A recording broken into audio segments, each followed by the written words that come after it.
Boa noite a todos, sejam todos bem-vindos e vamos aos recados da noite. O recado de hoje nós vamos falar da inscrição do nosso curso de Educação Mediúnica. Para o primeiro e segundo ano, vai ser às quartas-feiras, à noite, 20 horas, presencialmente, tá? E à tarde vai acontecer às quartas-feiras, às 14 horas. Bom, então as inscrições já se iniciaram. Quem tiver interesse pode procurar a secretaria. E vamos para a psicografia da noite. 3 reis. 3 homens sábios visitaram um mestre, à primeira hora da alvorada, ao lado da manjedoura. Calcularam as posições dos astros e atingiram o local do nascimento do amor na terra. Nobres, ricos e sábios, sentiram-se pequenos como os pequenos animais que recebiam o menino divino. E tão pequenos se sentiram ao ver os olhos do mestre, assim como o semblante da divina mãe, inocência encarnada. Amor incondicional pela humanidade, e sentiram-se envergonhados por suas vestes suntuosas, tão inúteis frente à posição do rei do mundo. E sentiram-se felizes, pois lhe foi concedido observar a nova idade do planeta, idade em que a lei do amor começou a ser ensinada. E tal como tantos outros, louvaram a Deus por conhecerem o mestre. A nós resta-nos pensar nos reis efêmeros que tanto louvamos. Pensemos em Cristo, Rei dos Reis, que sem riquezas nem poder modificou a história para a nossa salvação. Sigamo-lo, pois, tal como os reis, a lei evangélica é nossa estrela, guiando a humanidade no caminho da paz. Antônio Gouveia. A mensagem foi recebida nessa casa pelo médium Alexandre em 31 de maio de 2021.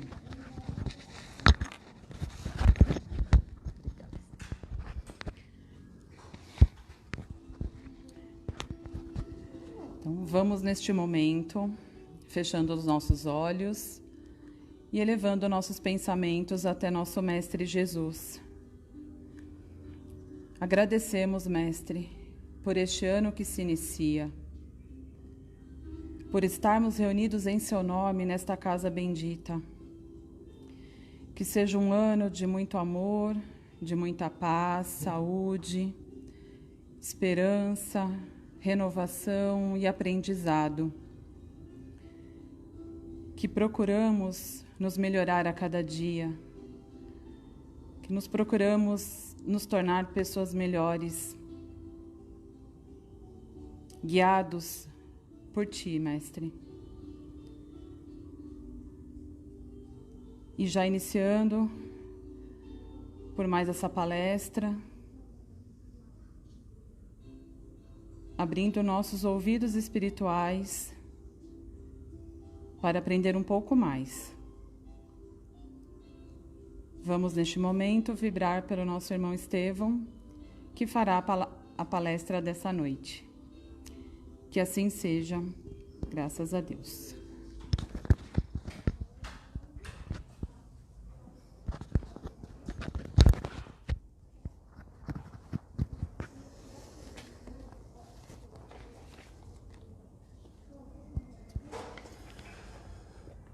Boa tarde a todos. Prazer imenso estar aqui mais uma vez com vocês. Hoje não na condição de ouvinte, mas na condição de palestrante. Agradeço a oportunidade que foi dada pela casa. Para nós que estamos na seara do estudo espírita, nós sabemos que a oportunidade de vir aqui como orador é sempre uma oportunidade de aprender um pouco mais, de nos forçar a estudar um pouco mais do espiritismo. Então, agradeço mais uma vez a oportunidade da casa. Na palestra que o nosso irmão Marcos fez no sábado passado, foi a primeira exposição que nós tivemos no ano, era o dia 1º, e em um dos momentos ele comentou a respeito daquelas promessas de ano novo que todos nós fazemos, né? Então, eu até tinha lido um pequeno artigo de uma empresa que chama YouGov. Ela é uma empresa que faz pesquisas a nível global e acho que até pelo momento eles apresentaram os resultados de uma pesquisa que foi feita, coletada informações na internet sobre quais são as promessas mais feitas, para essas promessas de ano novo. Então, em primeiro lugar, então as pessoas entravam lá e marcavam, não marcavam só uma, então você tinha mais de uma opção.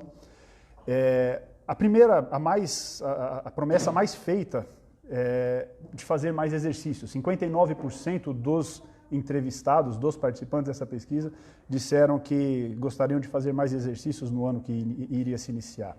Alimentação mais saudável, 54%, gastar menos dinheiro, 51%, emagrecer, 48%, e reduzir o estresse, 38%. Então, são essas as 5 promessas mais feitas pelos entrevistados.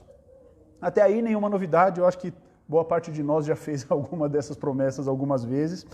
O que mais me chamou a atenção nessa pesquisa é de que, em relação à primeira promessa, né, que seria o fazer mais exercícios, é que 60% dos planos de academia, esses planos, pacotes de academia, que são iniciados em janeiro, 60% nunca são usados.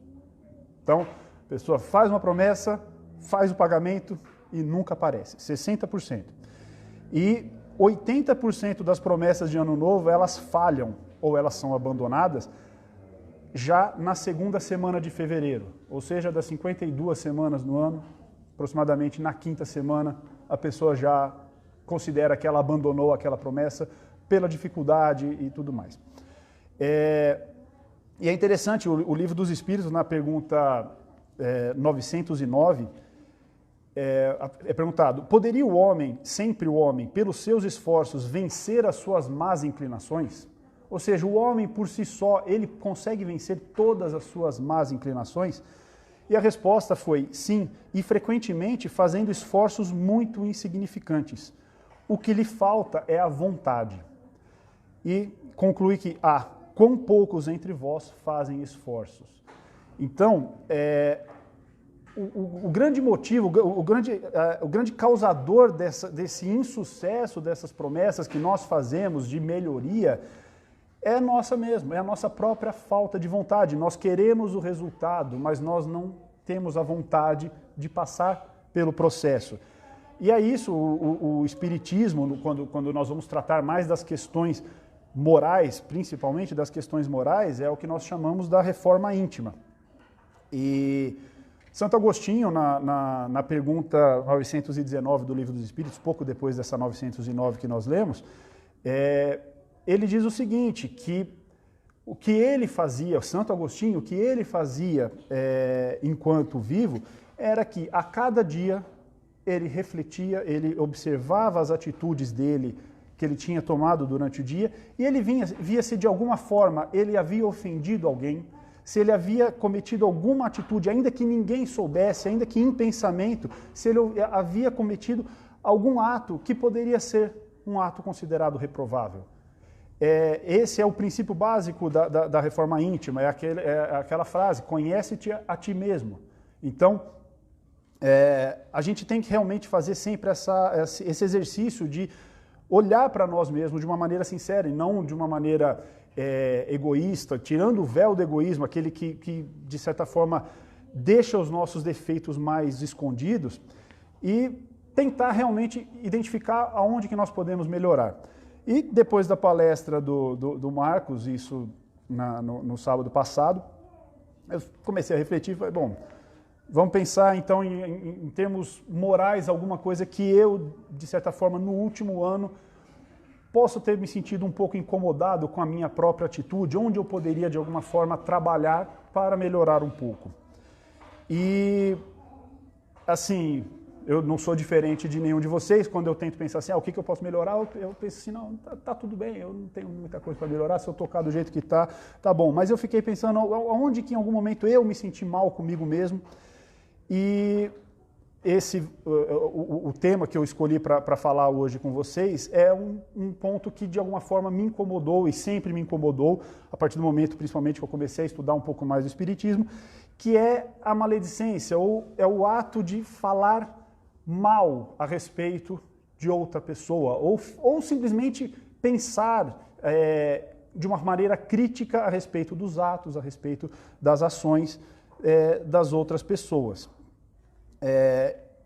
E aí eu comecei a estudar e quando veio o convite para fazer a palestra hoje, ela seria um pouco mais para frente, mas pediram para antecipar, eu falei, bom, eu vou falar sobre isso porque é algo que eu já estava estudando. Então, primeiro ponto, por que de alguma forma, eu acho que todos nós temos praticamente uma necessidade instintiva de falar mal ou de comentar a respeito da vida alheia. Quando nós percebemos, nós já falamos. Eu preparei o assunto para falar com vocês, eu estava tomando um café com meu amigo Michel, que está aqui, e vindo para cá, subi na moto, eu comecei a refletir, eu falei, bom, eu acabei de sentar com ele, se bobear, eu acho que eu falei mal de alguém, a gente comentou sobre algum defeito, alguma coisa que a gente enxerga em outras pessoas, a gente estava falando sobre trabalho, não tinha nada demais, não tinha maldade no que a gente estava falando, mas nós comentamos sobre características de outras pessoas. Por que nós temos essa necessidade instintiva? Tem um livro de um historiador que chama Yuval Harari, não sei se quem nunca teve a oportunidade de ler, eu recomendo. Ele é um historiador declaradamente ateu, mas muitas coisas que ele traz nos livros dele são muito interessantes. Ele tem um livro chamado Sapiens, Uma Breve História da Humanidade, e ele traz toda a história da evolução humana. E o que ele diz é o seguinte, que os humanoides, os humanos, eles começaram a habitar o planeta há mais ou menos 2 milhões de anos. Mas que só há 70 mil anos atrás, ou seja, de 2 milhões de anos, 70 mil anos, praticamente ontem, é que, de fato, nós conseguimos expandir a espécie dos Homo sapiens para todo o globo. Isso aconteceu pelo que os historiadores chamam da revolução cognitiva. O homem, ele não é o animal mais forte, o homem, ele não é o animal mais veloz, ele não é, muitas vezes, sequer o animal mais inteligente para fins de caça, para fins da consecução do alimento. Mas o que foi o grande diferencial do ser humano? Foi a capacidade da comunicação, a capacidade da troca de informação entre os seres. Então, os outros animais, eles conseguem emitir avisos do tipo, olha, está vindo um leão, e toda a manada corre. Eles têm essa forma de comunicação. O homem, ele criou um diferencial, ele já consegue dizer, olha, eu vi um leão correndo atrás de bisões ali depois da curva do rio. E entre aquele grupo de homens, eles conseguiam decidir, bom, vamos tentar formar um grupo para afugentar o leão para que nós peguemos aqueles bisões. Então, essa capacidade de comunicação e de troca de informações é que foi o grande diferencial do homem para fins de subir na cadeia alimentar, por não ser o mais forte, não ser o mais fraco, mas ainda assim nós conseguimos subir. Mas ainda assim isso não explica como que o homem conseguiu povoar o globo da forma como nós povoamos. E existe uma teoria entre os pesquisadores da história que é de que o homem, ele nada mais é do que um animal social e que a cooperação dessas informações, ela é essencial para a sobrevivência e para a reprodução. E que, basicamente, é o que ele chama da teoria da fofoca.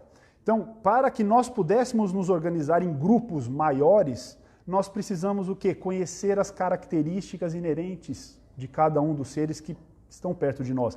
Então, instintivamente, nós começamos a trocar informações do tipo, olha, fulano ali é um pouco mais preguiçoso, não gosta de caçar com a gente. Ó, fulano ali está saindo com a fulana do outro. Então, esse tipo de troca de informações foi o que permitiu com que um grupo pequeno pudesse, de alguma forma, se tornar um grupo maior e realmente expandir esse domínio sobre todo o globo e sobre praticamente todas as outras espécies. Então, o que essa teoria da revolução cognitiva, ou teoria da fofoca, como o Yuval Harari chama, nada mais é do que algo instintivo nosso, voltado, existia um motivo para aquilo naquele momento, mas hoje nós não somos mais seres primatas, nós não somos mais seres que dependem desse tipo de comunicação para a nossa sobrevivência, para a nossa reprodução. Então, aí nesse ponto eu gostaria de trazer um pouco da visão espírita a respeito da fala. O que o espiritismo ele nos traz com relação à fala? Primeiro de tudo, a gente tem que ter em mente que nós somos espíritos e que estamos dentro, praticamente aprisionados dentro de um corpo humano. Nosso espírito é energia. Então, a todo momento nós estamos emitindo energia e recebendo energia. Essa energia ela sai por forma de vibrações, então a cada ato, a cada pensamento nosso, nós emitimos uma vibração que tem um quantum, que tem um padrão vibratório, que tem uma amplitude, que tem uma frequência, e a partir do momento que nós emitimos essa frequência, ela é captada por quem está com a mesma afinidade do que nós estamos emitindo. E, em contrapartida, nós recebemos a energia que está no mesmo padrão vibratório, que está na mesma frequência do que nós estamos emitindo, e isso nos retroalimenta. Então, toda vez que nós pensamos, toda vez que nós falamos, usamos a nossa fala com um propósito positivo, com um propósito nobre, com um pensamento elevado, isso vai transitar nas esferas superiores da espiritualidade. E em troca, o que nós vamos receber? Nós vamos receber, de alguma forma, a sensação de paz, a sensação de acolhimento, algo positivo para o nosso espírito. Por outro lado, quando nós utilizamos da nossa fala ou dos nossos pensamentos para fins menos nobres, essa matéria densa ela sai do nosso corpo e muitas vezes ela vai retornar de forma negativa também. E vamos imaginar que a gente simplesmente está jogando conversa fora, que é a maior parte do tempo. Se a gente espremer tudo que a gente fala, a maior parte não tem muita utilidade. O que acontece nesses casos? A gente simplesmente está drenando energia para nada, porque essa energia sai de nós e não retorna com nada de positivo nem de negativo, simplesmente é algo que é desperdiçado, é um potencial que nós temos e que está sendo desperdiçado. Daí a gente tem que ter, a gente tem a noção de que a nossa fala ela tem um poder muito grande e nós temos que ter muito cuidado com o que a gente fala. Então, nesse processo da emissão dessas ondas, muitas vezes o que acontece é que nós acabamos nos ligando com espíritos que são afins a esse tipo de pensamento, a essa onda vibratória. Então, a gente pensa assim, eu estou aqui dentro do meu lar conversando com a minha esposa. Então, ninguém está ouvindo, não tem problema de eu falar de fulano ali do trabalho que fez isso e que fez aquilo de uma forma negativa, porque eu estou irritado e tudo mais. Tem sim, porque o que eu estou fazendo nesse momento, eu estou atraindo espíritos, eu estou atraindo energias que estão nesse padrão vibratório para dentro da minha casa. E muitos dos processos obsessivos que a gente observa hoje em dia no espiritismo são oriundos, sim, de invigilância com relação ao próprio trato diário, a própria forma como nós conversamos no nosso dia a dia. Então, trazendo ainda mais para a atualidade, vamos imaginar o que acontece quando a gente entra na internet e faz um comentário de alguma forma ácido, um comentário incisivo com relação a algo que a gente está vendo ali. Olha o alcance que esse comentário pode ter e olha o que, de alguma forma, nós estamos trazendo para nós. Eu assisti uma palestra na internet de um palestrante chamado Andrei Moreira. Ele menciona, eu não consegui achar, eu tentei pesquisar, mas eu não consegui achar a referência, mas ele diz que Emmanuel ele nos ensina o seguinte, que nem sempre esse retorno das nossas emissões, a respeito da nossa fala, ele está restrito aos efeitos produzidos a quem foi dirigido. Então eu estou falando mal de uma determinada pessoa, dos atos ou das atitudes de uma determinada pessoa. Não é uma relação direta. Muitas vezes, essa onda negativa que eu estou emitindo para aquela pessoa afeta ela negativamente, ela vira um efeito em cadeia em relação a todas as pessoas que estão próximas daquela pessoa e toda aquela carga, de alguma forma, volta para mim. Então, a gente tem que tomar, Emmanuel alerta isso, que a gente tem que tomar cuidado, muito cuidado, com esse efeito em cadeia em relação às nossas falas. Assim como uma fala de ordem elevada e que produza efeitos em cadeia, efeitos positivos, também vai retornar para nós de uma maneira positiva. Bom, e aí a gente pode pensar assim, isso é lei de atração, a gente não tem como fugir dela. Mas às vezes a gente pensa assim, tudo bem, mas eu só estou falando a verdade. Muitas vezes quando a gente vai fazer uma fofoca, a gente fala assim, não, eu só estou falando a verdade ela tem que ser dita. Muitas vezes a desculpa que a gente dá para esse tipo de conversa improdutiva, digamos assim. E aí, já trazendo mais para a questão moral do espiritismo, não tanto a questão metafísica do que acontece com as conversas, mas por que a gente deve se abster, ainda que a gente esteja fazendo uma crítica que seja verdadeira, por que nós devemos nos abster de criticar a atitude dos nossos semelhantes? A primeira delas, e acho que a mais importante, que criticar as faltas alheias, ela é criticar a própria obra de Deus. Porque Deus não nos criou perfeitos. Deus criou, o Espiritismo nos ensina que nós somos criados todos simples e ignorantes, e pelo livre-arbítrio nós podemos seguir o nosso caminho de alguma forma, dentro, lógico, de alguns limites, mas nós podemos seguir o nosso caminho de maneira livre. Se Deus quis que fosse assim, nós não fomos criados no mesmo momento, então existem diferentes seres que estão em diferentes estágios evolutivos. Ainda que a gente tenha a certeza de que uma determinada atitude que um outro irmão cometa seja uma atitude inferior e que deva ser, de alguma forma, não deveria acontecer, ainda assim aquele ser está ali cometendo aquele erro, passando por aquela prova, porque é a vontade de Deus, foi a forma como Deus criou o nosso universo. Então, fazer essa crítica, na verdade, nós estamos fazendo uma crítica à própria obra de Deus. Então, isso já seria, por si só, ferir o primeiro mandamento, independente de qualquer outra coisa. Mas tem um outro ponto, criticar as faltas alheias, ela é uma falta de humildade. Então, às vezes a gente pensa assim, fulano fez aquilo, isso eu jamais faria. Será? Será que realmente eu jamais faria? Com a minha cabeça de hoje, talvez, com a vida que eu tive, com as provas que eu tenho passado aqui nessa existência, pode até ser que eu chegue a essa conclusão de que eu jamais chegaria a cometer aquela atitude. Mas e se fosse o inverso? E se eu estivesse passando pela prova, pela vida que aquele irmão está passando? Por vezes eu poderia cometer algo muito pior. Nós não temos como saber. Isso é um critério de julgamento. E que nós somos muito falhos em julgar. Tanto que somos recomendados a todo tempo, não julgueis. Então, a pergunta 895 do Livro dos Espíritos fala sobre isso, que postos de lado os defeitos e os vícios, acerca dos quais ninguém se pode equivocar, qual o sinal mais característico da imperfeição? E a resposta que foi dada diz a respeito disso, o interesse pessoal.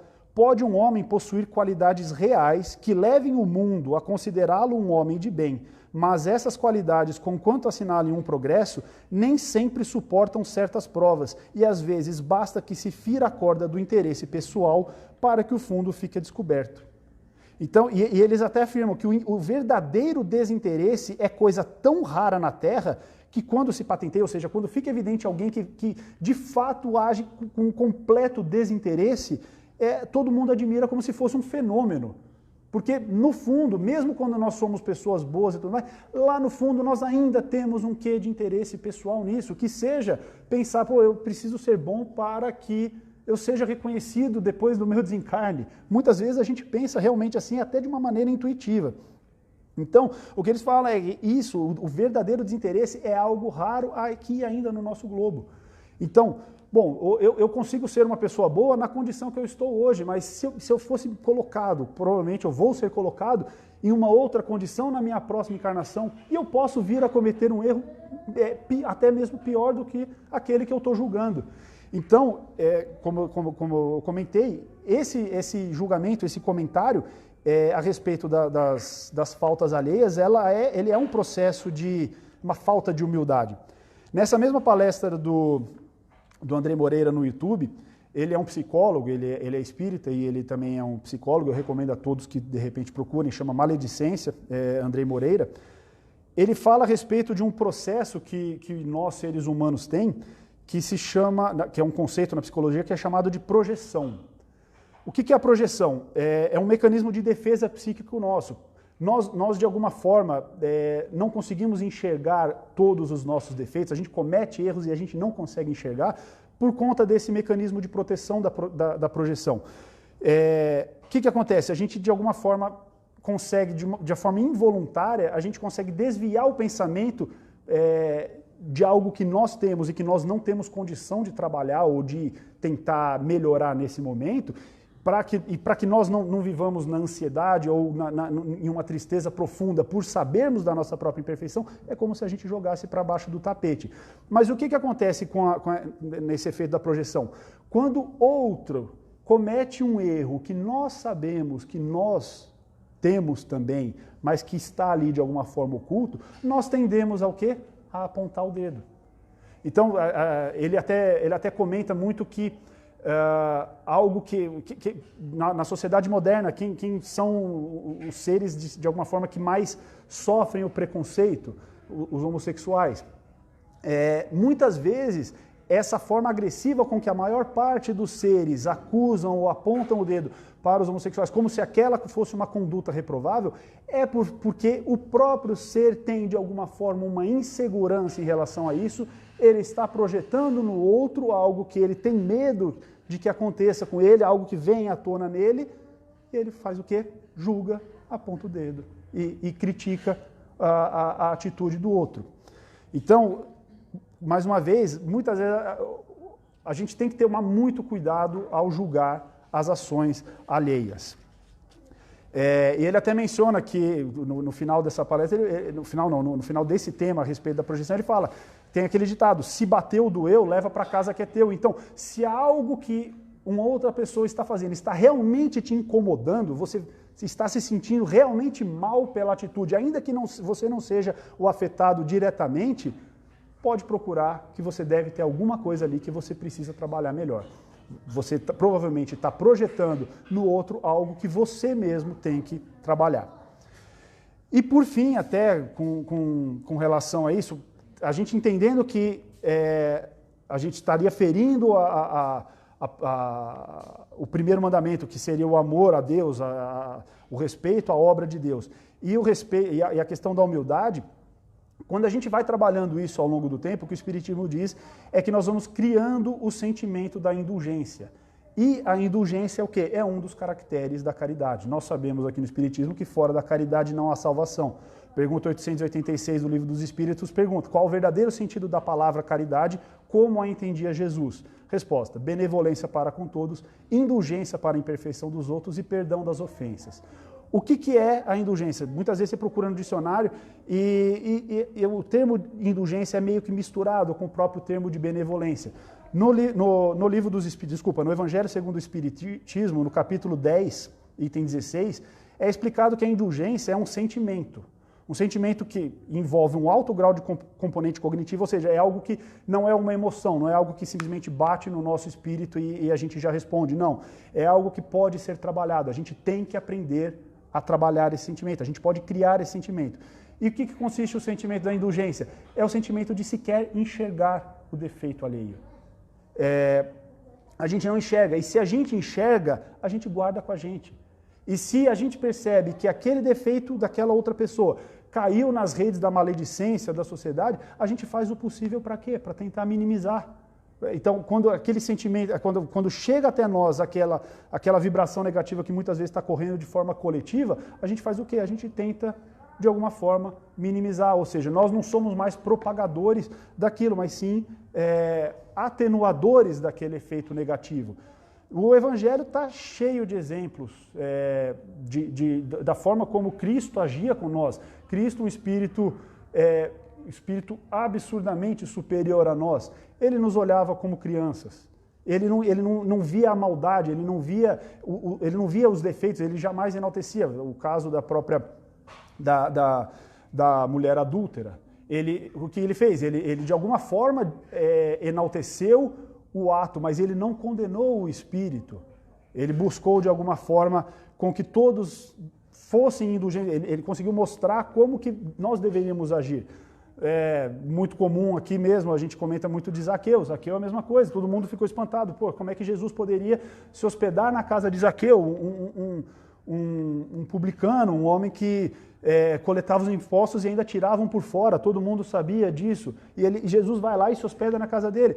Por quê? Porque Jesus, na verdade, ele não olhava para nós com o foco no nosso defeito. Jesus, ele olhava para nós com foco no nosso potencial. Porque Jesus sabe que todos nós, invariavelmente, pela lei de progresso, um dia seremos igual a ele. Um dia estaremos na mesma condição que ele. Então, é simplesmente uma questão da gente inverter o olhar. Um irmão nosso está cometendo um ato que, de certa forma, poderia ser reprovável. Não tem problema, ele está fazendo o melhor que ele pode fazer naquele momento com a condição que ele tem. Futuramente, certamente ele vai agir de forma diferente, porque é o destino de todos nós.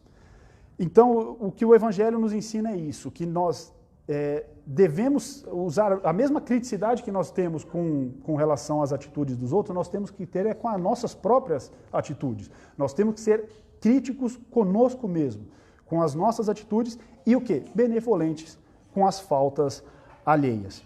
E aí, para terminar, a gente está falando de nós, de como nós devemos dirigir as nossas falas, mas e quando nós somos as vítimas da maledicência, quando nós somos as vítimas da calúnia? Eu vi uma palestra em que comentaram, eu não vi a palestra do Chico Xavier, mas disseram que Chico, em certa vez, comentou de uma história de um mestre hindu que estava com o seu discípulo perto do rio Ganges, né? E viu um escorpião indo para a água. O escorpião entrou no rio e ia se afogar. O mestre foi, pegou aquele escorpião com a mão e levou até o mato. Nisso, tomou uma picada, uma ferroada na mão. E deixou o escorpião no mato. O discípulo ficou meio surpreso, mas não comentou nada. O escorpião saiu do mato e voltou para o rio e estava se afogando novamente. Ele foi com a outra mão, pegou o escorpião e foi levar para o mato, num local seguro. E tomou outra ferroada e ficou com as duas mãos inchadas. E o discípulo foi e perguntou: mestre, você perdeu a razão? E o mestre explicou para ele o seguinte: a natureza dele é ferroar, a minha é salvar. Cada um de nós tem uma natureza. Eu não posso querer o mal dele, ferroar ele. Assim como ele não tem condições ainda de me salvar mais. Cada um deve ter a sua natureza. Então, dessa lição fica o quê? Aquele principal ensinamento de Cristo de que se te baterem, te ferirem em uma face, você vai mostrar a outra. Você não vai, de alguma forma, amplificar aquela energia negativa respondendo à mesma altura. Não, você vai mostrar que pode ser diferente. Que você, apesar de você ter sido ferido, muitas vezes no seu próprio orgulho, você internaliza aquilo e transmite o melhor pensamento possível para aquele que está te caluniando. Bom, agradeço a atenção de todos, que eu pretendo me esforçar muito para que nesse ano eu tente falar menos mal dos meus semelhantes, seja em qual atitude for, tentar refletir de alguma forma o porquê que aquele irmão está agindo da forma como eu entendo que está errado, se realmente a forma como eu entendo é a correta, se não é a forma como ele está agindo que seria correta. Pedir orientação sempre para o meu mentor espiritual, para que eu seja iluminado, para que eu de alguma forma, não seja mais um propagador de tanta informação negativa que a gente está vendo hoje no nosso país e no nosso mundo. Torço para que vocês também possam, de alguma forma, agir da mesma forma. Muito obrigado.